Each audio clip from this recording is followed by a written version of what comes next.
औज़ुबिल्लाहिमिनश्शैतानिर्रजीम बिस्मिल्लाहिर्रहमानिर्रहीम। अज़ीज़ तलबा अस्सलामु अलैकुम वरहमतुल्लाहि वबरकातुहू। आप इस वक्त मेरा YouTube channel exploring the world with M A Shahid देख रहे हैं।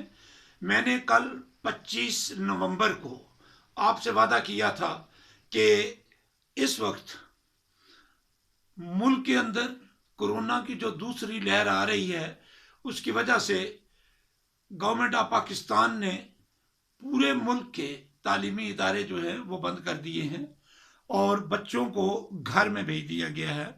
और असातिज़ा इकराम जो हैं वो इस physical eye to eye contact classroom में टीचिंग से हटकर किसी दूसरे मोड से आपसे रब्ता रखेंगे।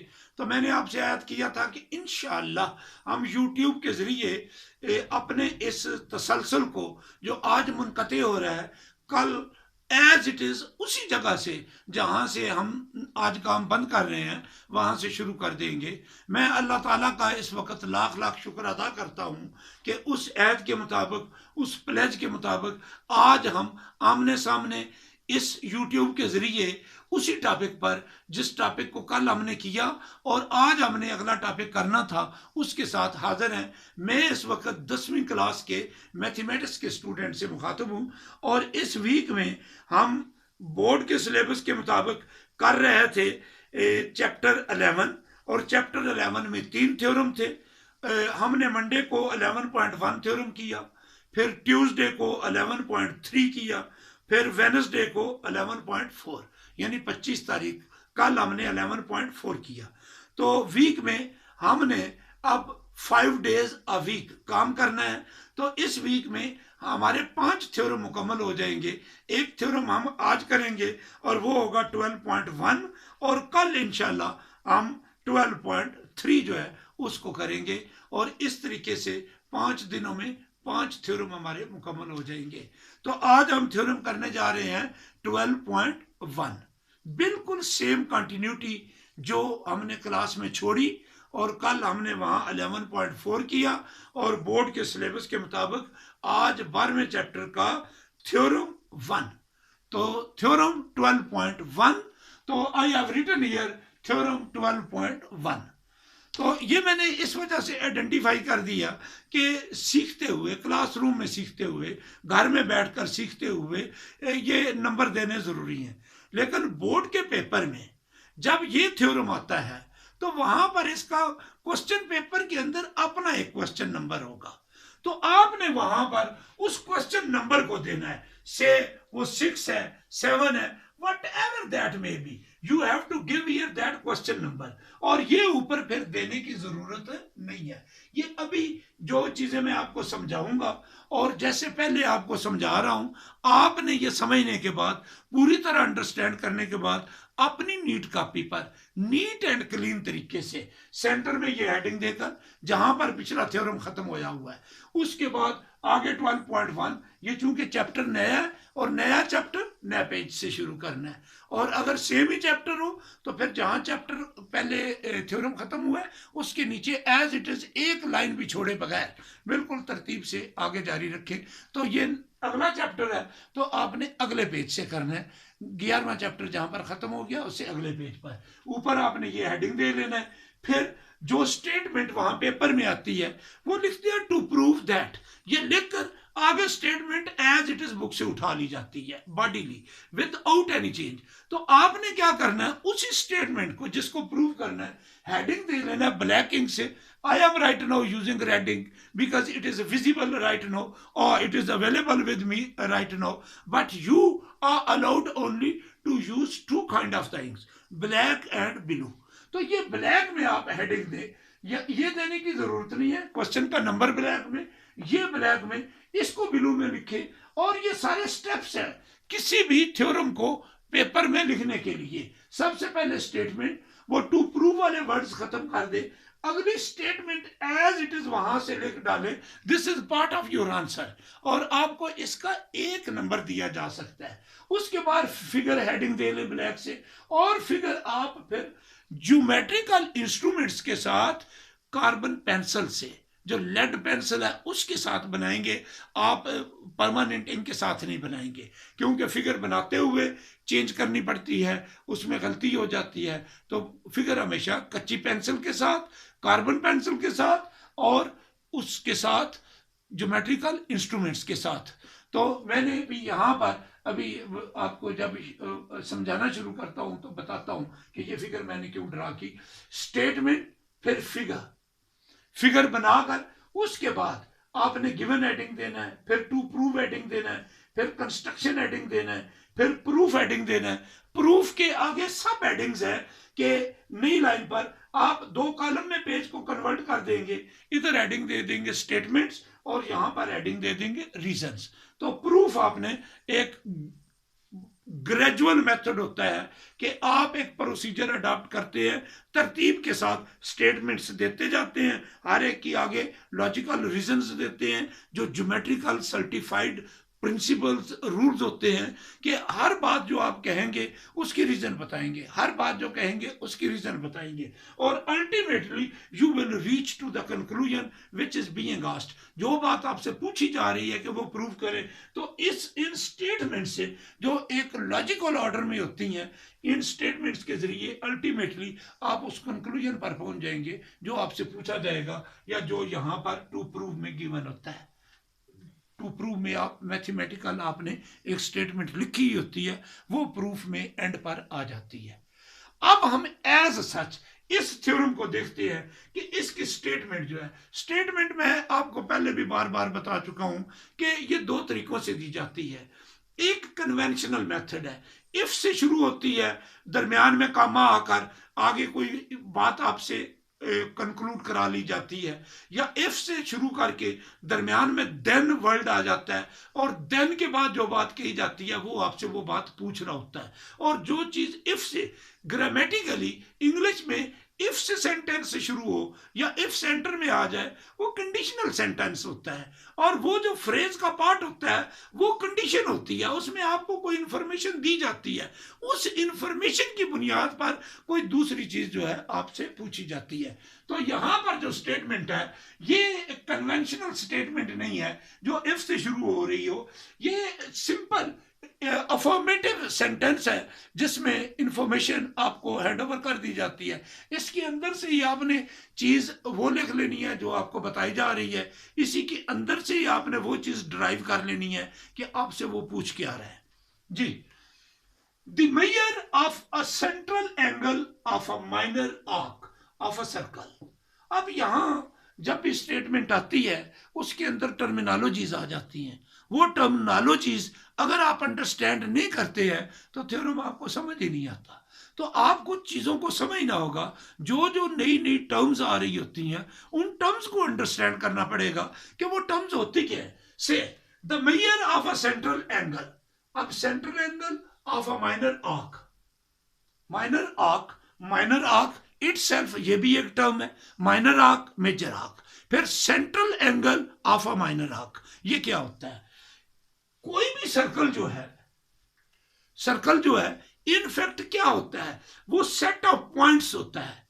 सर्कल क्या होता है? सेट ऑफ पॉइंट्स होता है, और equi distant from the central point. एक सेंट्रल पॉइंट है जिसको हम सेंटर बोलते हैं, वहां से इक्वी डिस्टेंट पॉइंट्स का सेट होता है जो सर्कल बनता है।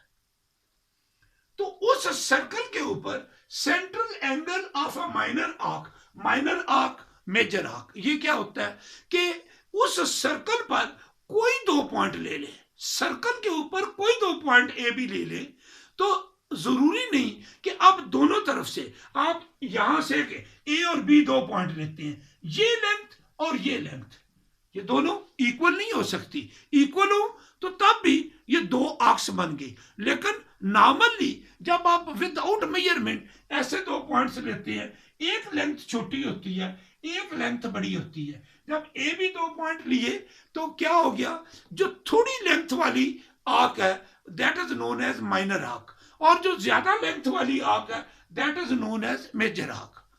तो आर्क को रिप्रेजेंट करने का चूंकि ये तरीका है, ए बी लिखते हैं, आर्क का यू सिंबल डाल दो, अल्हम्दुलिल्लाह। लेकिन जब आपने इसका नाम भी ए बी है, इसका नाम भी ए बी है। तो when you are talking about this major arc, so it will be represented as this one, ACB. It means you have followed the path from A to B through via C. तो major arc जो है वो ACB है, minor arc जो है वो AB है। तो इस तरीके से माइनर आर्क और मेजर आर्क का कंसेप्ट पैदा होता है। तो यहां पर वो बात क्या कह रहा है, central angle of a minor arc, minor arc के इन दोनों एंड पॉइंट्स को अगर सर्कल के सेंटर से मिला दिया जाए तो that is known as central angle. अगर ए और बी को ओ से मिला दिया जाए ऐसे यूं, तो this is known as central angle, ये वाला। When we join two points of a minor arc to the center of the given circle, it makes central angle of the minor arc. Okay? और कोई भी C point major arc पर लेकर इन्हीं दो points को जब उसके साथ ज्वाइन करा देते हैं तो that is corresponding angle of major arc. तो यहां पर is double that of the angle subtended by the corresponding major arc। इन्हीं दो पॉइंट्स को अगर C के साथ ज्वाइन कर दिया जाए तो वो एंगल जो है वो मेजर आर्क का होगा। और आपको वो क्या कह रहा है कि ये एंगल यहां जो बनता है और ये जो एंगल बनता है, इन दोनों का वो रिलेशन आपको कह रहा है ये प्रूव करो। अफर्मेटिव स्टेटमेंट दी गई है, ये इंफॉर्मेशन उसने दी कि एंगल हमेशा हम डिस्क्राइब करते हैं सेंटर से, angle with centre O, angle with centre O. फिर अगर फर्दर आपने किसी भी सर्कल की डिटेल देनी हो तो फिर आपको उसके रेडियस की लेंथ बतानी होगी। तो यहां लेंथ से हमारा ताल्लुक नहीं है। A circle with centre O with minor arc A B and with central angle subtended by that subtended by that minor arc, that is AOB। तो ये एंगल AOB जो है, angle AOB, this is in fact the central angle of the minor arc। और ACB ये जो angle है, angle ACB, it is in fact the angle subtended by the corresponding major arc। इस A B की जो corresponding major arc है उसका angle जो है वो क्या बनता है, ए सी बी।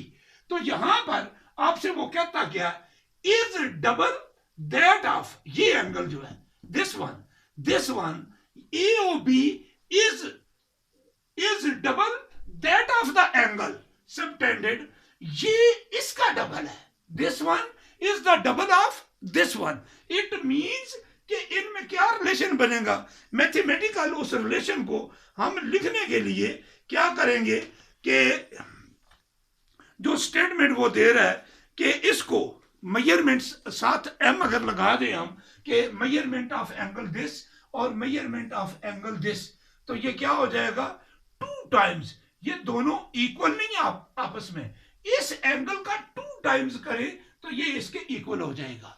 तो what does it mean, this is 2 times of this, यानी इसका 2 टाइम्स करें तो इसके इक्वल है। तो it means this one is smaller one, this one is greater one, so this angle central angle is 2 times of this angle. तो इस angle का 2 टाइम्स कर दें तो ये एंगल बनता है। This is in fact to proof, ये चीज जो है आपने प्रूव करनी है, ये angle A O B is equal to 2 times of angle A C B.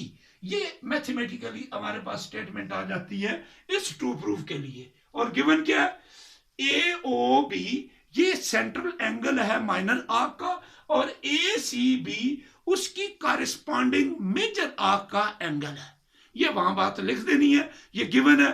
To prove क्या है, measurement of this angle is equal to 2 times of this angle. Clear? So after statement, heading statement देकर as it is paper से हमने लिख लेना है। Book से मैंने अभी लिख लिया, पेपर में ये स्टेटमेंट गिवन होती है और लिख लेने से 1 नंबर दे दिया जाता है कि आपने वहां से वो पर्टिकुलर वर्ड्स, वो पर्टिकुलर सेंटेंस अलहदा कर लिए हैं जो जहां से ये थ्योरम या ये स्टेटमेंट आगे चलेगी। तो स्टेटमेंट हेडिंग देकर स्टेटमेंट लिख लेना, उसके बाद फिगर बना लेना, उसके बाद गिवन, उसके बाद टू प्रूफ। अब हम इसमें पहुंच गए कंस्ट्रक्शन पर।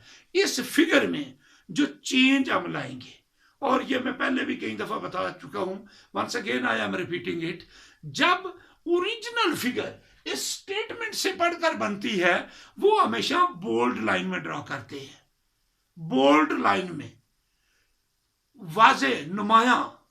लेकिन जो आप कंस्ट्रक्शन करते हैं उसको डॉटेड लाइन में नुक्तादार लकीर के साथ।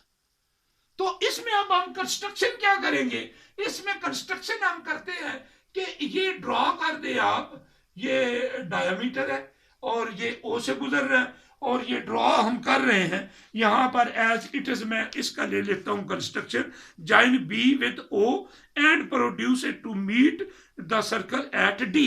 तो ये सी डी हमने ड्रॉ किया कहां से, ओ से गुजरता हुआ, और जब हमने ये ड्रॉ किया है तो यहां पर कुछ एंगल बने हैं, उन एंगल्स को जरा देखें। मैं सेम एज इट इज वही लिखता हूं जो बुक के अंदर दिए हुए हैं, ताकि ये जो नंबर आप लगाएंगे अपने पास से भी लगा सकते हैं, लेकिन आप जब लगाएंगे तो फिर ये सारी स्टेटमेंट्स जो यहाँ बुक के अंदर दी हुई हैं, ये स्टेटमेंट्स आप नहीं लिख सकेंगे। आपने जो नंबर दिए हुए होंगे फिर उनको यूज करना पड़ेगा, उसके हिसाब से चलना पड़ेगा। और अगर आपको मेंटल क्लैरिटी हो तो there is no issue, you can write yourself. लेकिन यहाँ चूंकि बुक के अंदर जब वो दे दिया जाता है तो उसकी अकॉर्डेंस में सारा काम आया हुआ होता है। तो इस वजह से I am going to follow the same one. यहाँ एंगल 1 यहाँ पर, एंगल 1 यहाँ पर, एंगल 2 यहाँ पर, और उसके बाद एंगल 3 यहां पर इस जगह पर, ये 3, और उसके बाद एंगल 4 यहां पर, 1 2 3 4। तो ये 4 एंगल लगा दिए गए और एक एंगल 5 यहां पर और 6 यहां पर, 6 एंगल लगाए गए हैं। और ये कंस्ट्रक्शन है, इसने एक्चुअली इसको डॉटेड लाइन में नहीं किया हुआ, ये मिस्टेक है। आपको ये इसको जो सी डी जो ज्वाइन किया है ओ से गुजरते हुए, और ये डायमीटर होता है। जब भी हम एक कार्ड ड्रा करते हैं, सर्कल के कोई 2 पॉइंट, सर्कल के कोई 2 पॉइंट आपस में ज्वाइन कर दे तो ये कार्ड बनता है। और जब कोई कार्ड ओ से गुजर जाए, जब कोई कार्ड ओ से गुजर जाए, ये सी डी जो है जो ओ से गुजर रहा है इसको डायमीटर बोलते हैं। और ये कार्ड है, लेकिन ये सी डी भी कार्ड है, but this chord is known as diameter because it is passing through the centre of the circle. तो डेफिनेशंस जो है रेलेवेंट टू सर्कल, ये आपको क्लियर होनी चाहिए। तो ये जो सी डी है जो ओ में से गुजर रहा है, ये कार्ड भी है। हमने प्रूव क्या करना है, हमने प्रूव ये करना है कि ये एंगल ए ओ बी ये 2 टाइम्स है एंगल ए सी बी से, ये हमने प्रूव करना है। कंस्ट्रक्शन तक हम पहुंच चुके। ये सारे steps, statement, figure, given, to proof, construction, ये सारी वो चीजें हैं जो इसी प्रूफ के लिए होती हैं।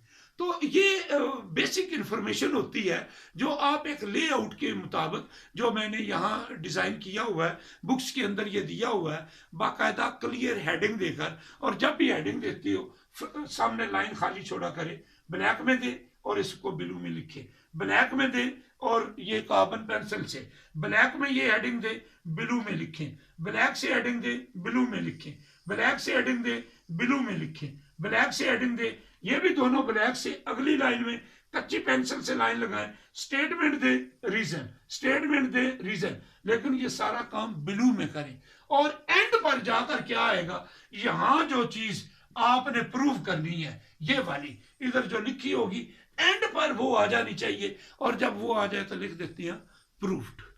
तो ये एक प्रोसीजर है। तो ये इंफॉर्मेशन स्टेटमेंट से लेकर कंस्ट्रक्शन तक ये सारी इस काम के लिए है। और ये मेन जो प्रूफ होता है that is in fact the body of this theorem, और यही बड़ा अहम तरीन होता है।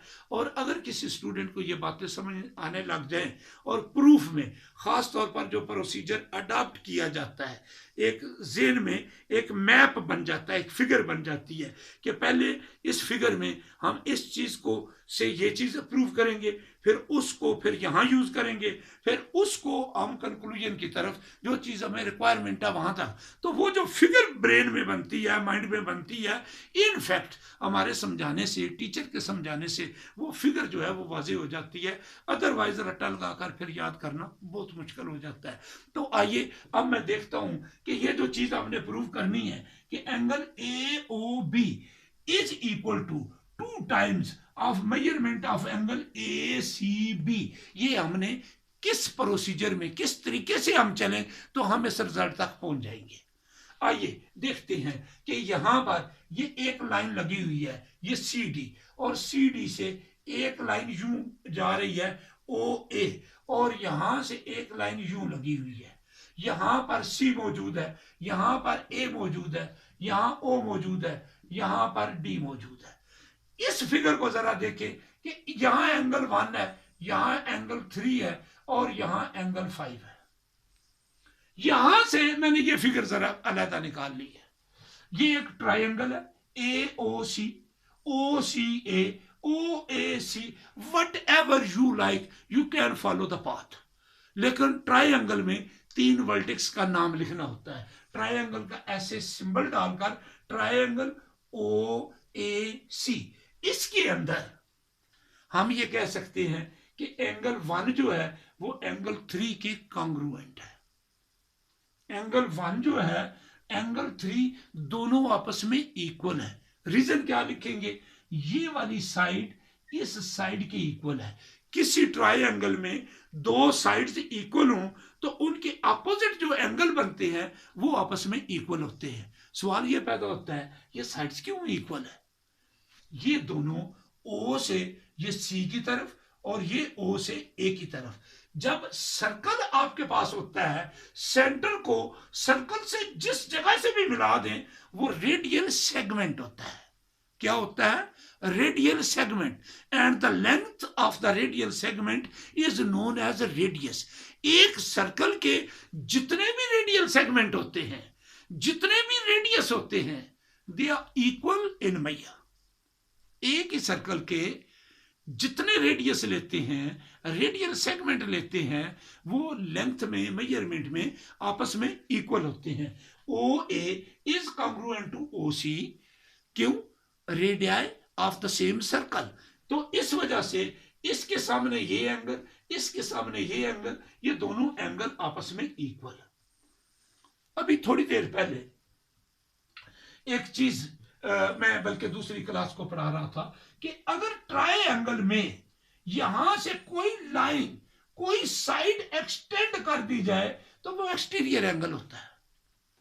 अब यहां पर ये जो दोनों इक्वल साइड्स हैं, यहां पर कोई एक साइड, ये साइड एक्सटेंड कर दें या ये साइड एक्सटेंड कर दें, तो ये एक्सटीरियर एंगल, वहां पर तो थ्योरम ये था कि ये एंगल इससे ग्रेटर होता है, ये एंगल इससे ग्रेटर होता है। लेकिन जब ये दोनों साइड्स इक्वल होती हैं तो यहां ग्रेटर होने के बाद एक और इंफॉर्मेशन भी हमारे हाथ आ रही है, और वो क्या है कि ये उससे ग्रेटर कितना होता है, ये उसका 2 टाइम्स होता है। Are you getting the point. ये 5 जो है, this is 2 times of this one, this 5 is 2 times of this one. Are you getting. ये जनरली एक्सटीरियर एंगल, ये बाहर वाला एंगल इस एंगल से बड़ा होता है, लेकिन जब ये दोनों एंगल इक्वल होते हैं तो ये एक्सटीरियर एंगल जो है it is 2 times of angle 3। यानी स्टेटमेंट की हम क्या बनती है, measure of angle 5 is equal to 2 times of measure of angle 3, 2 times of measure of angle 3, या दूसरे लफ्जों में यूं भी कह सकते हैं कि ये एंगल इन दोनों के सम के इक्वल होता है, इन दोनों को ऐड करो ये इसके इक्वल, ये दोनों चूंकि इक्वल है 1 की जगह पर भी 3 लिखो, angle 3 plus 3 is equal to 5, 3 plus 3 is equal to 2 times of 3. Are you getting the point? So you can write this angle 5 is 2 times of angle 3. ये वाला 5 एंगल ये इस 3 के 2 टाइम्स के इक्वल है, ये उससे 2 गुना बड़ा है ये, लिहाजा इसको 2 टाइम्स लिखेंगे 3 को. If it is clear to you, then same will happen with angle 6 and 4. We can write measure of angle 6 is equal to 2 times of measure of angle 4. Clear? ये दो स्टेटमेंट्स बड़ी इंपॉर्टेंट है. इस पहली triangle OAC में angle 5 is greater than is 2 times of angle 3, और वो मैंने रिलेशन आपको कैसे बताया कि इन दोनों का सम जो है इसके इक्वल होता है. ये 5 जो है ये इन दोनों के सम के इक्वल है, ये दोनों एंगल आपस में इक्वल है. 1 की जगह पर भी 3 लिख दिया जाए तो 3 plus 3 can be written as 2 times of 3, 2 times of measure of angle 3. और अगर ये एक तरफ ये काम कर लिया जाए तो दूसरी तरफ जस्ट लिख दें similarly angle 6 is 2 times of angle 4. अब इन दोनों इक्वेशन को ये इसका 2 टाइम्स ये इसका 2 टाइम्स, इन दोनों को जरा ऐड करें तो ये बन जाएगा measure of angle 5 plus measure of angle 6 is equal to, वो भी दोनों इसी तरीके से ऐड हो जाएंगे, 2 major of angle 3 plus 2 major of angle 4, और इसका जरा 2 कॉमन ले लें और अंदर आ जाएगा measure of angle 3 plus measure of angle 4.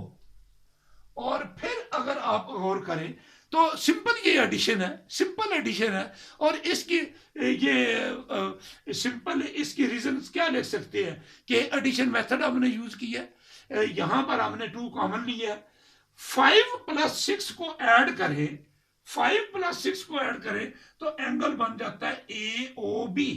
इसकी जगह पर आप लिख सकते हो measure of angle AOB is equal to 2 times, और 3 प्लस 4 की जगह पर आप लिख सकते हैं ACB, major of angle ACB.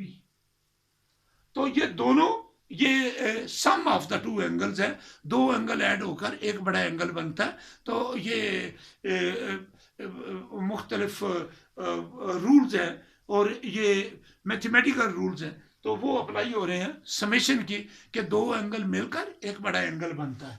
तो measure of angle AOB is equal to 2 times of measure of angle ACB, and this is what, this is in fact the statement we are going to prove.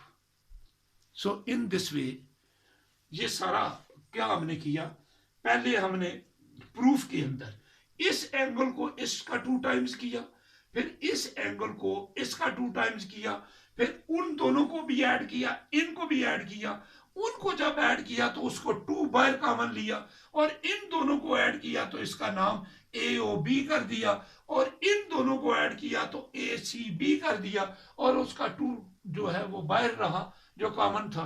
तो इस तरीके से relation हमारे पास conclusion की तरफ आ गया, जो हमारा 2 प्रूफ था कि measure of angle AOB is equal to 2 times of measure of angle ACB. I think you have got it.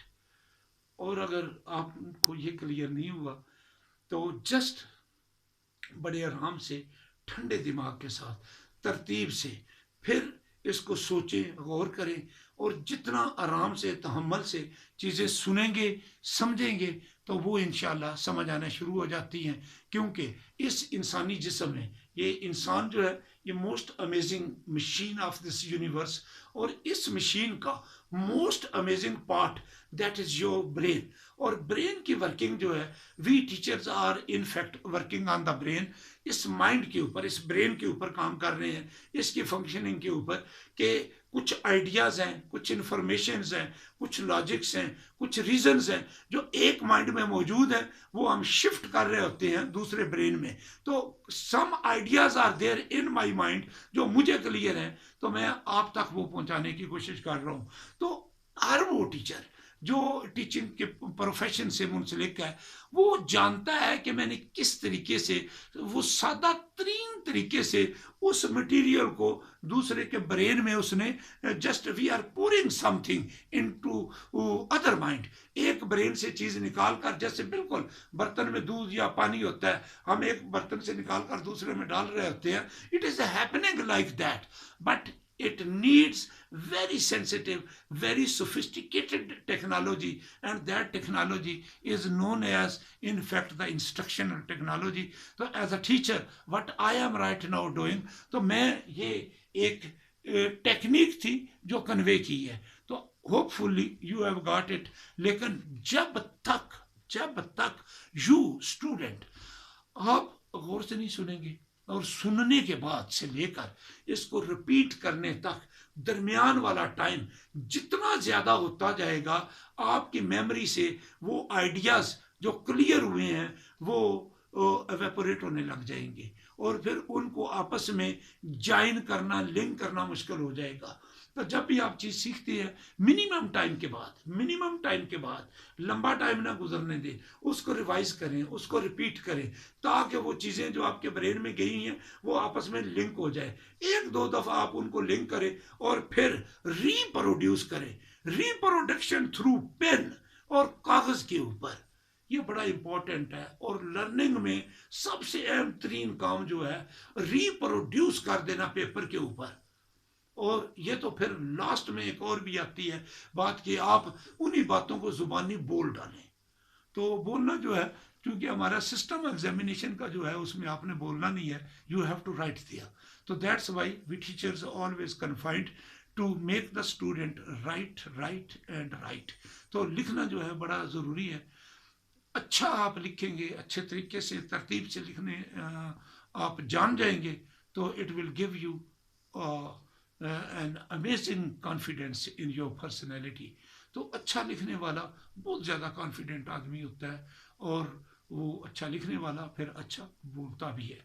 तो इस वजह से ज़रूर प्रैक्टिस करें, नीट कॉपी पर लिखें, और इंशाअल्लाह जो जो ये कॉपी आपकी मुकम्मल होती जाएगी, जिस तरह मैं पहले हर चैप्टर के एंड पर साइन करता रहा, तो ये मैं कॉपी इंशाअल्लाह अपने इदारे के अपने स्टूडेंट्स जो मेरी क्लास के हैं उनकी कॉपियाँ मैं ज़रूर चेक करूँगा, and all other my students right now across the country, across the continent and across the world, wherever the students are listening me and attending my lectures, they must practice it as they can.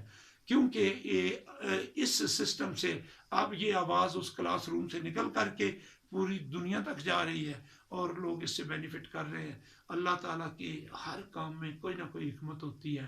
तो corona ने हमें classroom से निकाल कर यहाँ पूरी दुनिया के सामने लाकर खड़ा कर दिया है, एंड आई थिंक तो ये भी अल्लाह ताला की एक मुश्किल के अंदर आसानी डालने का, कि वो चीज़ जो एक कमरे तक महदूद थी उसको फैला डाला। तो ये मालूमात जो है आप सब लोगों तक जा रही है। Thank you very much for attending me, thank you very much for watching my video. और जिन दोस्तों ने अभी तक मेरे चैनल को सब्सक्राइब नहीं किया, उनसे मेरी दरख्वास्त है कि इसे शेयर करें दोस्तों के साथ, इसके ऊपर अपने कमेंट करें, ताकि इसको हम फर्दर जो है इम्प्रूव कर सके, और इसको सब्सक्राइब ज़रूर करें, क्योंकि आपकी सब्सक्रिप्शन जो है that is great encouragement for me particularly, so that I can continue this great job to teach my students through YouTube channel. Thank you very much once again. Thank you very much कि आपने इसको attend किया। अस्सलामु अलैकुम व रहमतुल्लाहि व बरकातहू।